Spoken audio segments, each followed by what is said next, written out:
नमस्कार मित्रों मात्र 14 मिनट के इस वीडियो में आप लोग यादवों की परंपरागत पूजा कराह पूजा के उस रहस्य को जान पाएंगे जिसमें पुजारी लोगों के कहने मात्र से ही घड़े में रखा हुआ दूध बिना अग्नि के उसी तरह से फफाकर भूमि पर गिरने लगता है जिस तरह से उसे अग्नि पर रखने पर गिरता है, और पुनः पुजारी के कहने पर उस घड़े का दूध बिल्कुल शांत हो जाता है।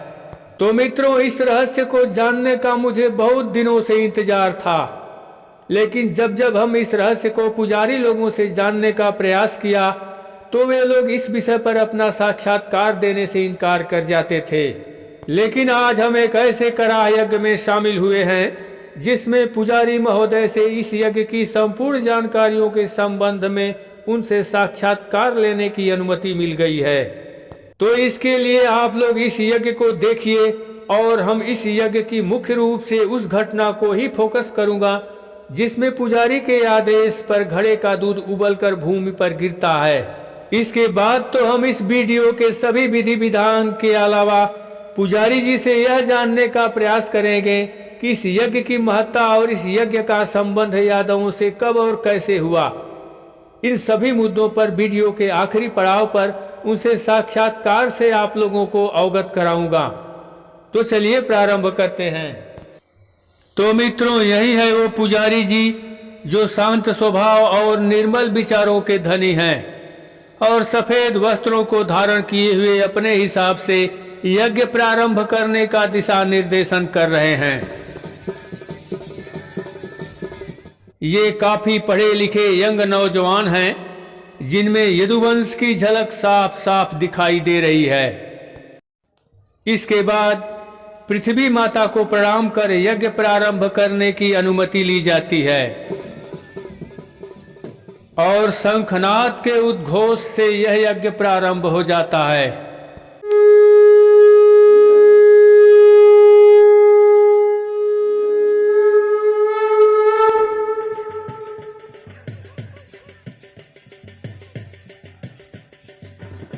अब यहाँ पर आप लोग देखिए, चौकी पर 2 घड़े रखे गए हैं जिनमें से पुजारी के आदेश पर इन घड़ों में रखे हुए दूध उसी तरह से उबलकर भूमि पर गिर रहा है जैसे अग्नि में रखने पर गिरता है।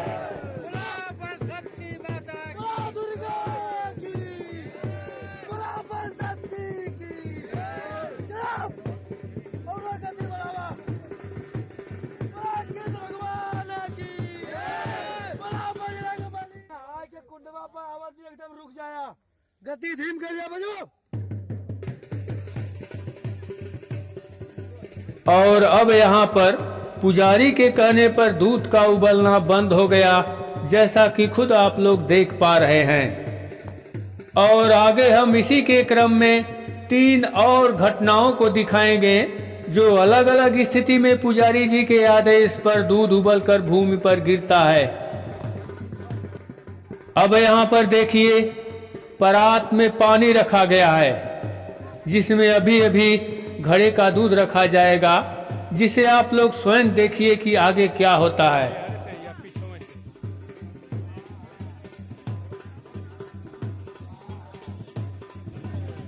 पानी वाली देखा लो, पानी में देखा, चलो गति बढ़ावा। इस प्रकार से आप लोगों ने देखा कि पानी में भी दूध उसी तरह से उबलकर भूमि पर गिरता है जैसे अग्नि में रखे जाने पर गिरता है। इसके साथ ही दूध को गिरने की गति भी पुजारी के अधीन है, क्योंकि जैसे जैसे ये कह रहे हैं उसी गति से दूध गिरता है, जैसा कि आप लोग इस स्थिति को खुद देख पा रहे होंगे।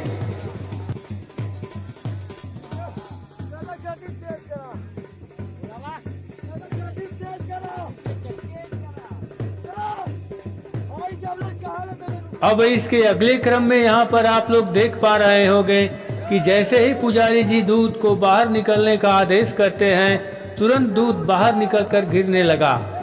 और जब पुजारी जी इसको शांत होने को कहते हैं तो दूध का गिरना स्वतः रुक गया, जैसा कि इस स्थिति को भी आप लोग देख पा रहे होंगे। दूध एकदम शांत होकर अपने पूर्व की स्थिति में आ गया। अब हम अंतिम उस स्थिति को दिखाएंगे जिसमें पुजारी जी दूत को चैलेंज करते हैं कि जैसे मैं कहूंगा उसी तरह से तुमको चलना होगा। इस स्थिति को भी आप लोग देख लीजिए, क्योंकि सब कुछ वैसा ही होने वाला है। जब खाएगा ढंग ना रहे तब से तोके उठौले, तो जैसे हम कब तैसे तोके पूजा लेवे तो कलयुग है। दूध बड़ा भाग से मिलाला मदिरा बराबर मिल जाई, और दूध बड़ा भाग से मिलाला लेला लेला जवाब।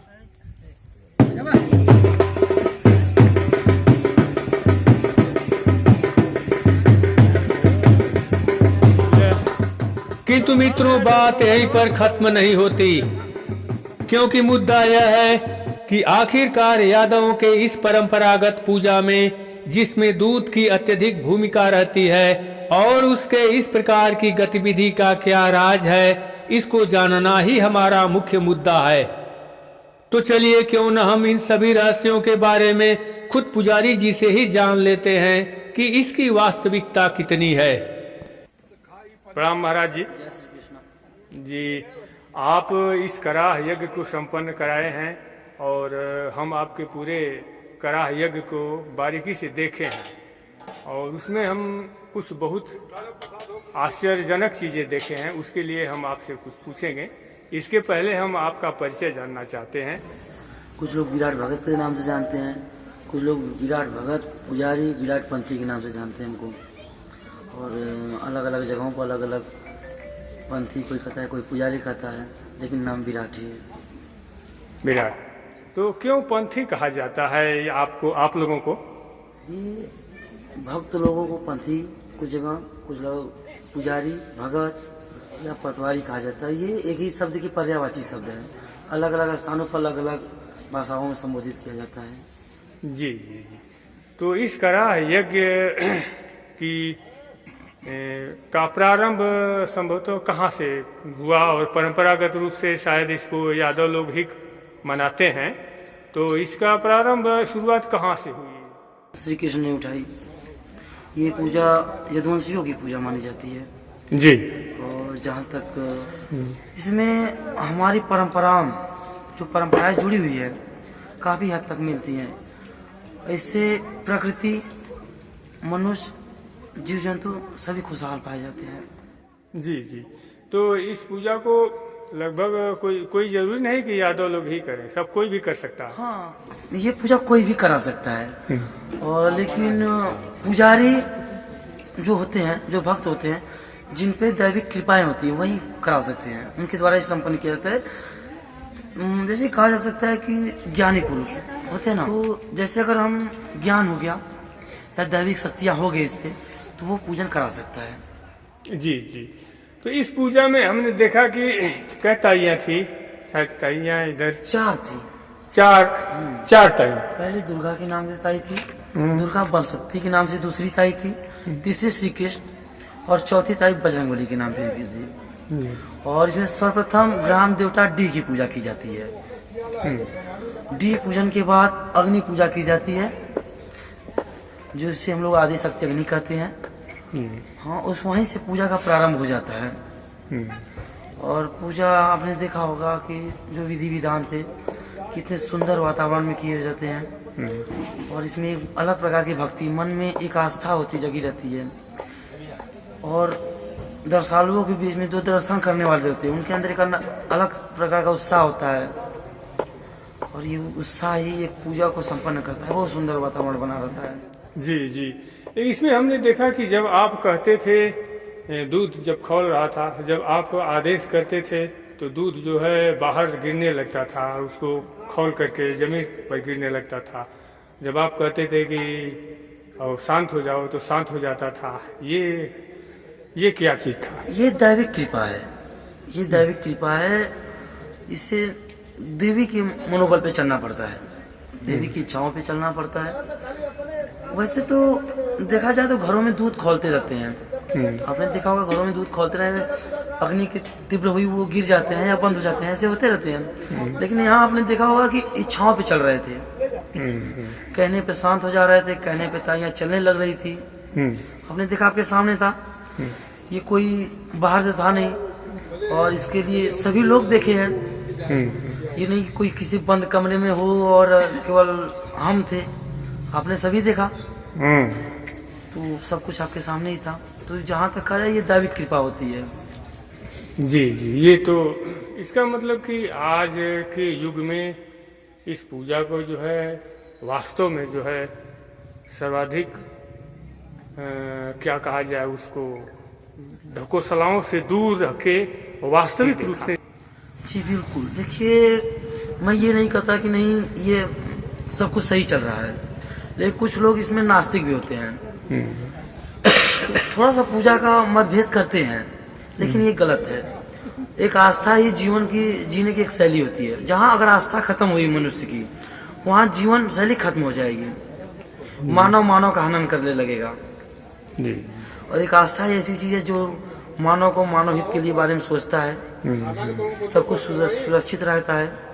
एक यही आस्था की वजह से ही हम लोग सुव्यवस्थित और सुसंगठित हैं। आस्था खत्म हो गई तो समझिए मानव जीवन ही खत्म हो गया।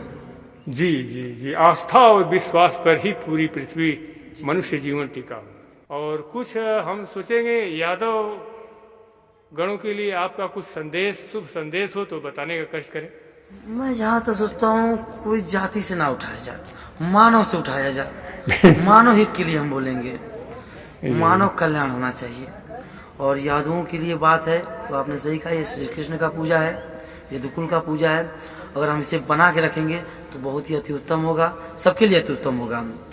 और बात है ये पूजा की, यादवों की, तो अधिकांश आप सबने देखा होगा कि गाय माता का जो पालन करते हैं ये यादवों में बहुत ज्यादा होता है, जिसको माता की उपाधि दी जाती है। तो जहाँ तक कहा जाए उनके दूसरे पूजन होता है। तो अगर यादव सुरक्षित रहेंगे, यादव साधना भक्ति करेंगे तो पृथ्वी का कल्याण होगा। जहाँ तक महाभारत में कहा गया था, श्री कृष्ण ने कहा था कि जो यादवों के हाथों से उपकार हो गया वो सीधे स्वर्ग गया। जिसने पढ़ा होगा, श्री कृष्ण के वचन सुना होगा, यादवों के हाथों से जिसका उपकार हुआ वो सीधा स्वर्ग गया। पुराणों में तो कहा गया कि यदुवंश का श्रवण करने से मनुष्य का संपूर्ण पापों से मुक्त हो जाता है, ऐसा कहा गया। धन्यवाद, बहुत बहुत धन्यवाद। तो मित्रों, यदुवंशियों के पारंपरिक यज्ञ में दूध की मुख्य भूमिका वाला यह प्रसंग कैसा लगा अवश्य बताइएगा। फिर मिलेंगे दूसरे वीडियो के साथ, तब तक के लिए नमस्कार।